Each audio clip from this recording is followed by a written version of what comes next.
And we are back to our regularly scheduled programming. So today, of course, I'm starting with a smoothie. Is anyone else really upset that it is no longer summer? Because this means that I can't just eat cold things all the time. All right, back to the food. So this was a tropical smoothie. So I used the usuals: frozen mango, frozen jackfruit, but I also added frozen passion fruit, which if you guys follow me on Instagram, you saw me completely hoard at the supermarket. I bought like 4 packs, but instead of leaving it frozen, I just defrosted it so that I would have just passion fruit juice or puree. Also added banana, but not frozen. And I got this, a vitamin C rich treat.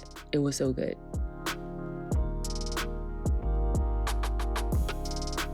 In my last video when I made the belt sandwich, I remember at least one of you asking me whether or not I press my tofu, and the answer is yes, sometimes, which usually is no, I don't, because I'm greedy. But this time I did, because I was making a marinade, and so you want to basically remove as much water as you can so that it will absorb whatever it is that you soak it in.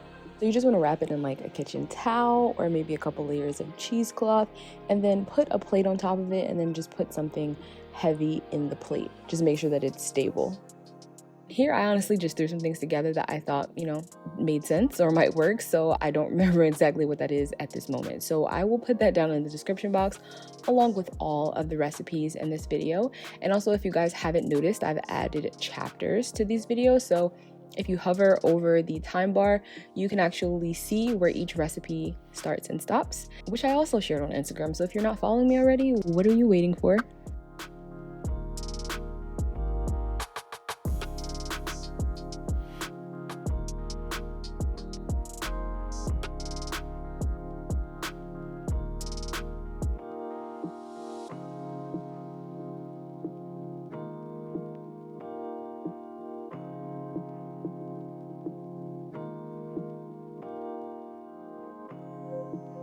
And I baked that until they were, nice and golden.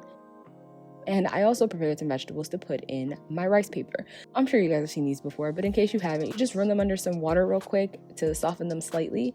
And then, as you guys can see, I'm oiling my cutting board first so that they don't stick. And then I'm just layering in all of my toppings. I also added some pickled jalapenos, and these were kind of like a banh mi inspiration, sorta, kinda, not really. This is just what I happen to have in my refrigerator. I've never had a banh mi sandwich, so I apologize if this is a disgrace to anyone, but again, it was just inspired. And side note, if anyone's wondering why I'm wearing gloves, it's a secret. And then, just as a final touch, I brushed those with some sesame oil to add some sesame seeds.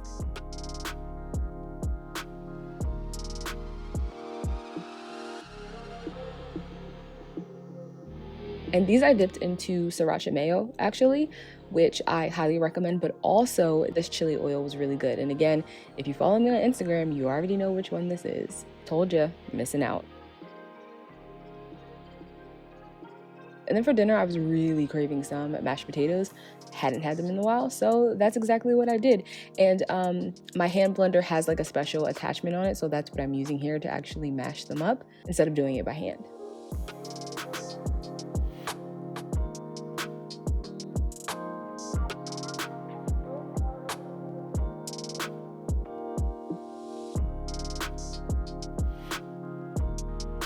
And for the top of that, I actually roasted some asparagus and onion in some gochujang. I feel like I recorded that, but if I did, I don't know what happened to the footage, so I'm really sorry. But literally all I did is just took the leftover asparagus, again from last week's video where I made the kale quinoa salad, use that for this.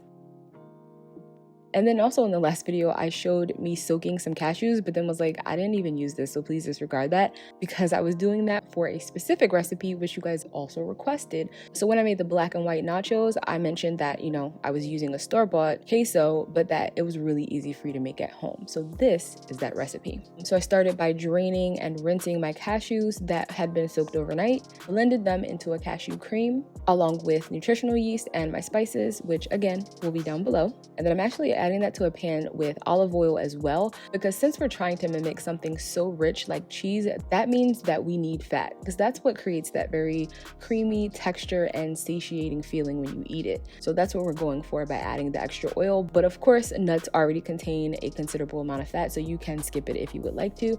I just find that it actually helps the texture as well.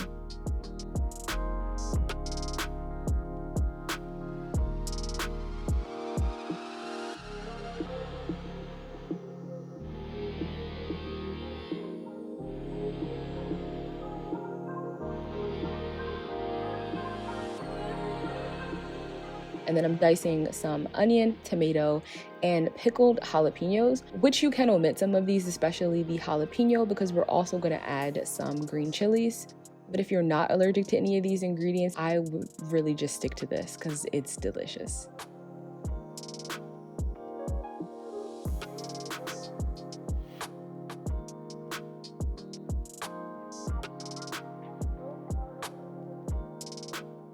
And by the way, this did make like 3 servings, so I had a lot more left over from here.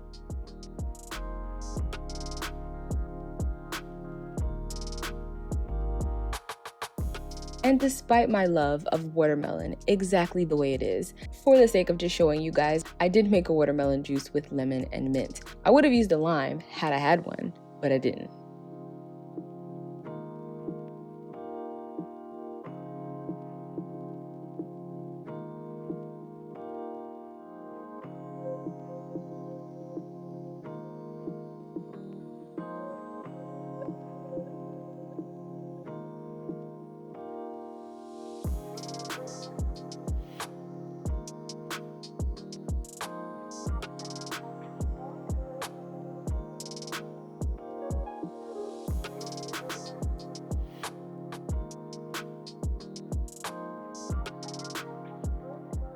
I'm not sure if I mentioned this before, but I actually had totally planned on making my own boba. So I was gonna make some milk tea because I have legit never had it. So I'm not someone who's like normally put milk in my tea, but I had a feeling that like it had to be really good. Rather than brew it first and then just like, you know, almost do like a half-half, just brew my black tea in the oat milk itself. And I mean, I'll just save that for later in the video when I actually eat it or drink it. And you guys might have noticed that I've really slowed down on the yogurt. So I'm not gonna lie, I was kind of missing it. So I tried this one, which was like a cherry flavor, but I added the last of the plum syrup that I made from last week's video. That'll be linked down below. Then I also added some dried Bang cherries, some hazelnuts because I didn't have any almonds, and some hemp seeds.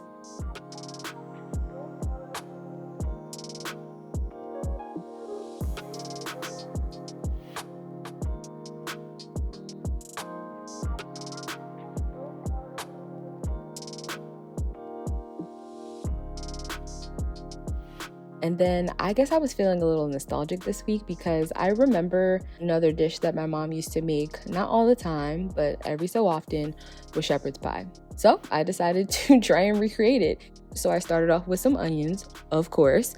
And I'm pretty sure that like other vegetables go in this dish traditionally, but that's not how my mom made it, so I didn't either.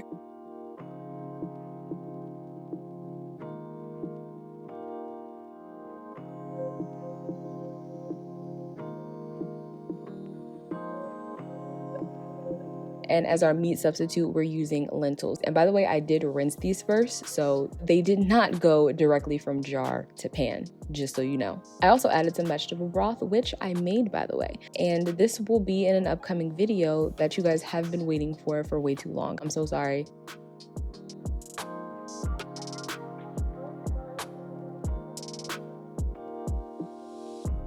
I first just cooked my lentils, then seasoned them, and this way you can actually taste it and then gauge if you have the flavors that you're looking for and if you have enough of each component, including some fresh rosemary. Some fresh thyme also would have been perfect, but unfortunately I didn't have any. And then I just thickened it a little bit with a roux, which is just flour and butter.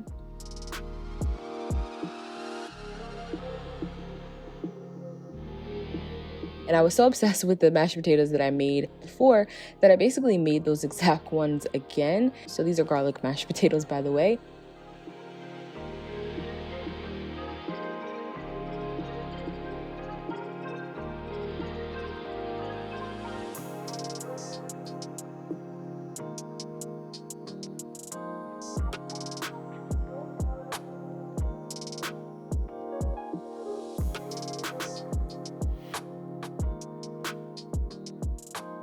Again, would have loved to top this with some thyme because, you know, presentation. But it still tasted the same, so it was fine like that.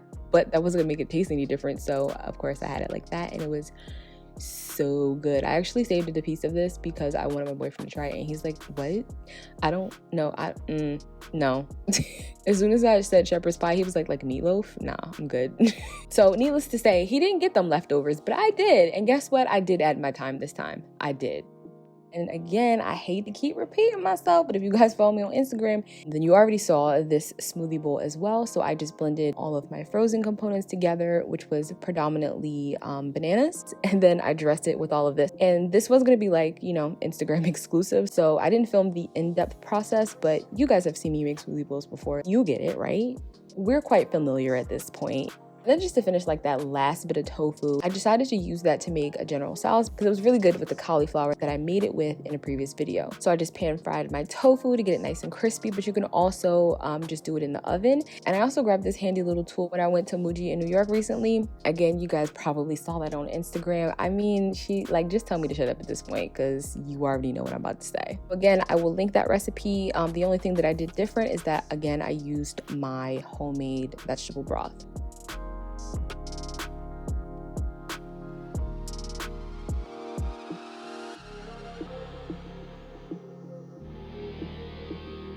And because we have to have some vegetables, I had some bok choy, and I also had this on a bed of quinoa instead of rice. So this is just packed with protein.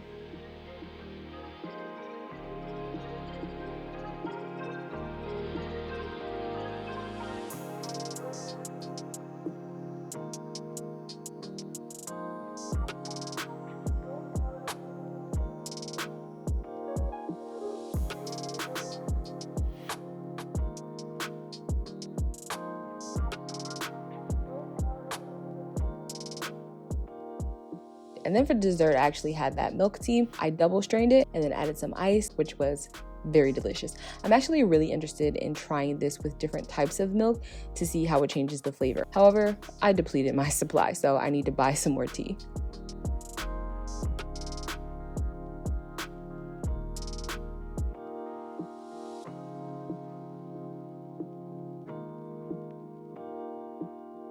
And then I think the next day for breakfast, I just had avocado toast, but I decided to do it 2 ways. And by the way, I use breakfast lightly because we all know I don't eat till lunch. So one I had with chili flakes and tomato. And of course I season like my avocados. So there's like salt and pepper and all that in there too. And for the other slice, I added seitan bacon.